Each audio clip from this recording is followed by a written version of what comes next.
Bonjour, bienvenue. On se retrouve aujourd'hui pour un petit live avec une conseillère et on va aborder aujourd'hui un petit peu les idées reçues quand on parle de la symptothermie, parce qu'il y en a bien entendu, il y en a beaucoup. Et donc l'idée, ça va être un petit peu d'échanger autour de ça aujourd'hui.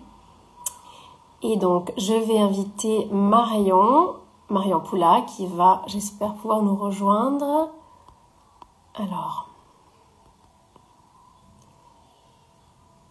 voilà.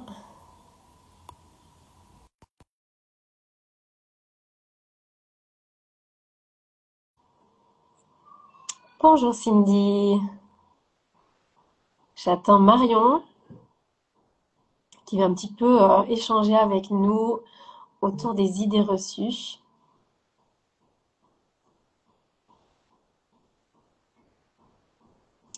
Donc des idées reçues qu'on a en pratiquant la sympto. Parce qu'on peut se poser beaucoup de questions quand on souhaite démarrer, on a lu quelque chose, on se dit mais peut-être que ça me convient pas, c'est trop compliqué, etc. C'est trop difficile, est-ce que vraiment c'est fiable, etc., etc. Il y a plein de questions qu'on se pose. Je pense que c'est important qu'on précise, qu'on aborde ces sujets. Donc, je suis toujours en attente de Marion. Alors,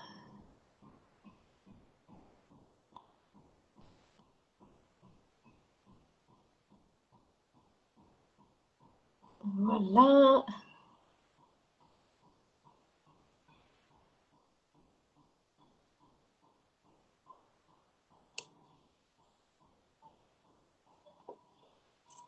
Peut-être pour celles qui ne connaissent pas encore la méthode, qui en ont juste un petit peu entendu parler, pensez aussi à ce que vous, enfin, quelles sont un peu vos appréhensions par rapport à la méthode symptothermique, par rapport à ce que ça représente, par rapport au risque. Alors, Marion, voilà. Coucou.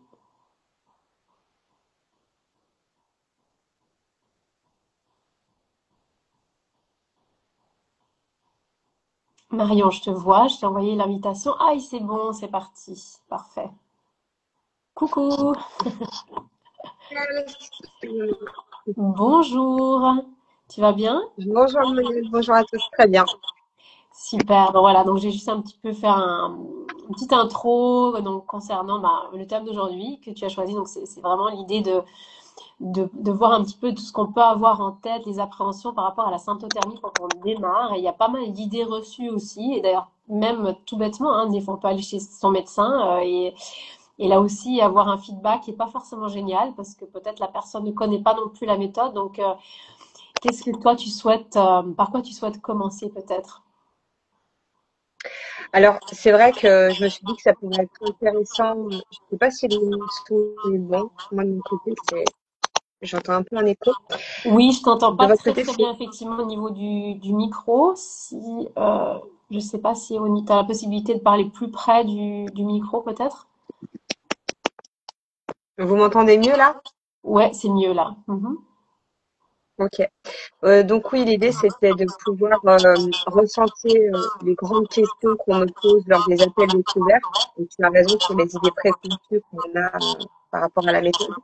Donc la première question qui revient très souvent, ou la première remarque, c'est la fiabilité de la méthode. Même si souvent les filles se sont renseignées voilà, sur Internet avant, elles doutent toujours un petit peu. Donc notre rôle, effectivement, c'est de les rassurer. C'est une méthode qui est fiable à 99,4% si on pratique effectivement, et c'est pas nous qui le disons, organisme de formation symptothermie, c'est l'OMS. Et on a 98% effectivement de fiabilité si on n'est pas en abstinence, mais si on utilise un moyen de contraception Oh Marion, on a un barrière, petit problème de connexion là parce que type t'entends ça assez en préservatif, décalé. diaphragme. Que je sais, moi c'est pareil. Ouais. Ok. Bon on va essayer, mais en tout cas c'est pas excellent. Je suis désolée pour tout le monde si vous nous entendez pas Du très coup, tu veux bien. que je continue ou... Mais écoute, on essaie encore un petit peu pour voir. Donc voilà, je résume peut-être juste. Donc en fait, tu parlais de en fait l'appréhension des gens, c'est déjà par rapport à la fiabilité de la méthode. Et effectivement, ben la méthode en Mais fait, sinon, on elle a une repart, très très haute fiabilité. pas être excellent. Mais bien entendu, quand elle a été apprise avec une conseillère, donc ça, je pense que c'est important de le préciser. Et surtout que la fiabilité pratique même, elle est même meilleure que celle de la pilule, parce qu'on parle toujours de la théorie, mais en fait en théorie, c'est bête parce que même la pilule en théorie, on n'est pas des machines, donc on peut l'oublier, etc. Donc c'est dans la pratique que c'est intéressant de voir les chiffres en fait. Donc ouais, merci, je voulais juste résumer ça. Mhm.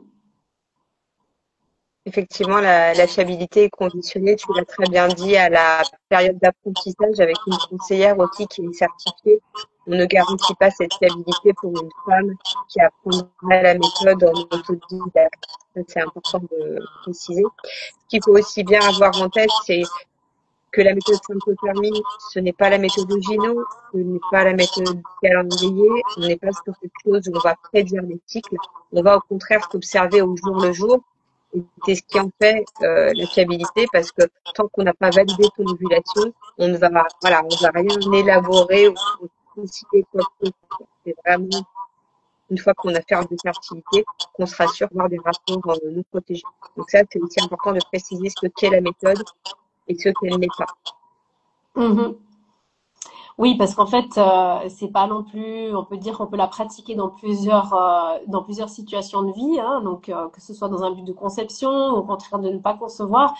Donc moi, c'est vrai que j'aime pas trop dire, c'est pas une méthode de contraception naturelle, je trouve, parce que on n'intervient pas dans le cycle, en fait, c'est vraiment de l'observation du cycle, sachant que dans la période fertile, ben c'est là qu'il va falloir justement se protéger avec une méthode barrière ou avoir une autre forme de sexualité. Mais pour le coup, effectivement, on sait très bien, on sait au jour le jour quand on est fertile et quand on n'est pas fertile. Donc c'est vraiment, c'est très très précis. Contrairement à quand on est juste Exactement. avec du préservatif, on ne sait pas du tout où on en est. Ou, enfin, bon, d'autres méthodes contraceptives, on n'en a aucune idée en fait de ce qui se passe. Alors après, je peux peut-être passer à une autre remarque que j'entends beaucoup. C'est oh là là Marion, mais la méthode, j'ai l'impression que ça va être trop contraignant. Je vais devoir m'observer tous les jours jusqu'à ma ménopause. Mhm, mhm.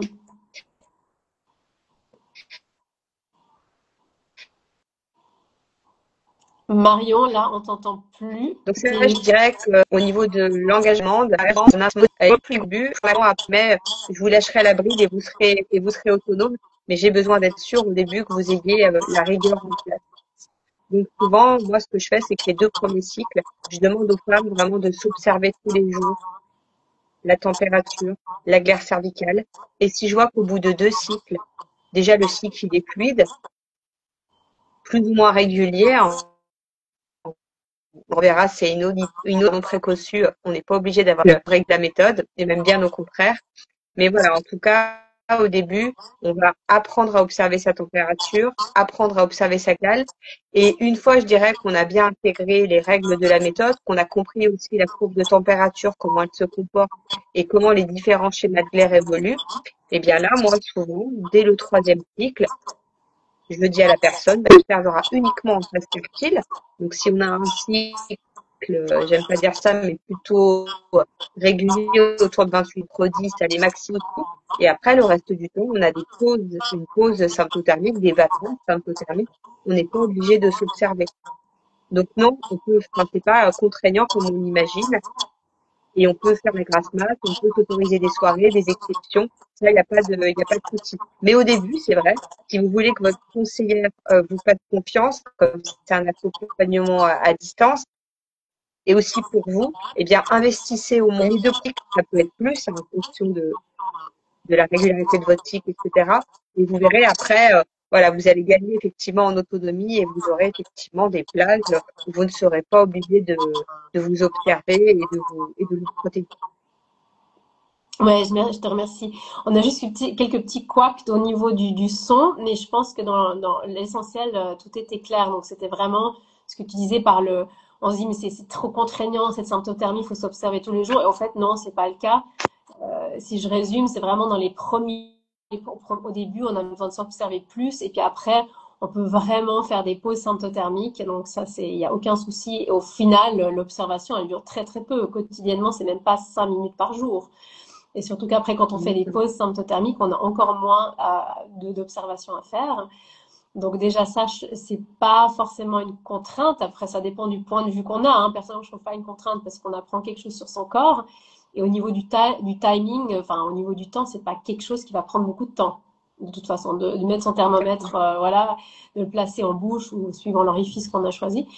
Mais effectivement, ça peut, je pense, au niveau mental, on peut se dire, oh, ça paraît vraiment très, très conséquent. Et je pense que c'est vrai que c'est une routine quand même installée, en fait, comme le brossage des dents, je dirais. Enfin, c'est quelque chose, quand on a instauré ça dans son quotidien, après, c'est vraiment pas compliqué, quoi. Et c'est, plus on connaît son corps, moins on a besoin de s'observer. Donc, effectivement, ça devient vraiment plus facile encore avec le temps. Donc, merci pour cet aspect-là encore. Est-ce que tu souhaites rajouter quelque chose d'autre? Par rapport au cycle Alors irrégulier, par souvent, exemple, des femmes qui ont des cycles oui, très irréguliers qui se disent, ah ben exactement. non, mais non, moi c'est raté déjà. Oui, ça c'est souvent quelque chose que j'entends. On me dit, par contre, moi j'ai pas un cycle régulier. Je dis, bah écoute, ça tombe très bien, moi non plus. Et j'ai tendance à attirer les femmes qui n'ont pas du tout de cycle régulier. Et au contraire, moi je trouve que c'est génial parce que dans un cycle irrégulier, la problématique c'est qu'on ne sait pas où on en est. Et le fait de s'observer, eh ben, ça permet en fait de poser très clairement les choses en disant, bah oui, bah en fait là qu'on est là, tu es dans ta phase préovulatoire, tiens, et après on peut poser en disant, bon bah tiens, cette femme, elle a du mal à ovuler. Qu'est-ce qui fait qu'elle va avoir du mal à ovuler? C'est plutôt le rôle, là, je dirais, de la conseillère. Mais au moins, on sait ce sur quoi on doit se pencher. Est-ce que c'est quelqu'un qui fait de l'aménorrhée hypothalamique parce que elle mange pas assez, elle a trop de dépenses énergétiques, ou alors c'est dans sa génétique. Est-ce que c'est une femme qui a un SOPK? Est-ce que c'est une femme simplement qui a subi du stress? Ben voilà, toutes ces choses-là vont permettre après de creuser. Et quand on a des compétences, qui est mon cas en arboristerie, en naturopathie, en micronutrition, on va pouvoir se dire, bah tiens, comment est-ce que je peux faire pour favoriser l'ovulation? Mais au moins, on aurait identifié avant le pourquoi cette femme a un cycle irrégulier et quelle est la phase en fait qui pose problème. Bon bah chez cette personne-là, et souvent c'est quand même le cas, une ovulation qui a du mal à se faire. Et comme ça après la femme elle est rassurée, elle se dit ah ok mon cycle est régulier, il doit venir de ça. Souvent je lui demande d'aller voir son médecin ou son gynécologue pour faire des examens aussi complémentaires, des échographies ou je ne sais quoi. Et après, elle peut même avoir un diagnostic. Et moi, je m'en ai comme ça. Bah oui, effectivement, j'avais fait des cas. Je savais pas. Bon, bah, c'est pas forcément une bonne nouvelle, mais d'un côté, ça me rassure parce que maintenant, je sais ce sur quoi je dois travailler. Donc voilà, des fois, c'est un peu la norme, des fois, de se dire, oh, mais oui, j'ai un cycle régulier, on entend beaucoup. Et finalement, après, de se dire, attends, moi, j'ai envie de comprendre pourquoi moi, est-ce que mon cycle est régulier. Et une fois que je vais le comprendre, eh ben, je vais pouvoir agir dessus. Donc ça, c'est la grande richesse aussi de la méthode. Et après, dans les femmes que j'accompagne, je parle de cas un peu. Marion, je t'entends plus. Bon, ben Marion nous a quittés. Je pense qu'il y a un problème de connexion. Mais donc je résume un petit peu juste la fin. C'est-à-dire qu'elle a donc parlé encore un petit peu des cycles irréguliers. Donc il y a beaucoup de personnes qui ont enfin beaucoup, certaines personnes peuvent avoir un cycle irrégulier. Donc déjà ça va être de voir effectivement, en fait en pratiquant la symptothermie, c'est absolument pas un problème. Au contraire, l'observation va permettre de mieux voir ce qui se passe à l'intérieur de votre cycle. Effectivement, s'il y a une ovulation sur le tard ou pas. Et donc Marion mentionnait aussi le fait qu'après, ben, ça permet aussi d'agir concrètement, d'aller peut-être plus loin, voir plus loin. Est-ce que l'ovulation est très tardive? Est-ce qu'elle est précoce? Qu'est-ce qui se passe? On a une phase lutéale trop courte. Donc ça permet vraiment d'avoir une vue d'ensemble sur son cycle et éventuellement après d'aller consulter. Donc ça n'est absolument pas un souci d'avoir un cycle irrégulier pour démarrer la symptothermie. Au contraire, c'est même super, ça va vous permettre de voir très clairement ce qui se passe. Voilà, ben, donc je remercie Marion pour son passage aujourd'hui. Malheureusement, elle a dû nous quitter. à cause de la connexion. Moi, je vous souhaite une excellente journée, très bon week-end et à bientôt. Au revoir.